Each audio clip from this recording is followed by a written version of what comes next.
In life, there is no difficulty which cannot be overcome when there is determination and commitment. This is true for 44-year-old Sonny Matthews, the artist behind Black Butterfly Designs. Apinisa Wangarundovu with Matthews' success story.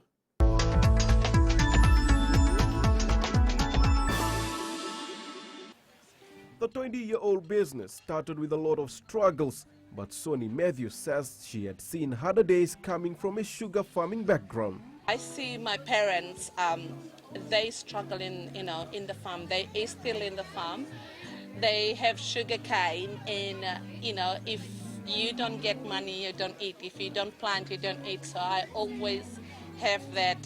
I go out and I need to get. If I don't do things and get money, I don't get paid, then I don't eat. Matthews says not being able to complete her studies did not deter her from proving her points. I finished school at Form 4 because my parents couldn't put me through more schooling, but I was always good with my hands, and I always could go out and get things done.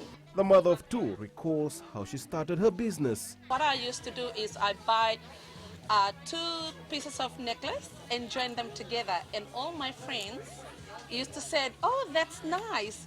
And that's how the business started, and that's how I started making jewelry.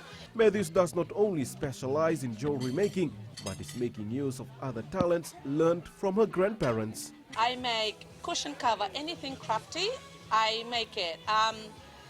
My grandmother used to make patchwork, embroidery, and that's how I get the idea of doing all that artwork. Matthews' message to those aspiring to start their business is, my message is there is no failure in life. Failure is a lesson.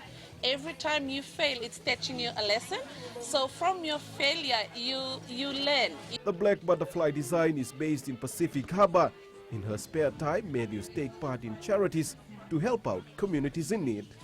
Apinisong Gerdovu, FBC News.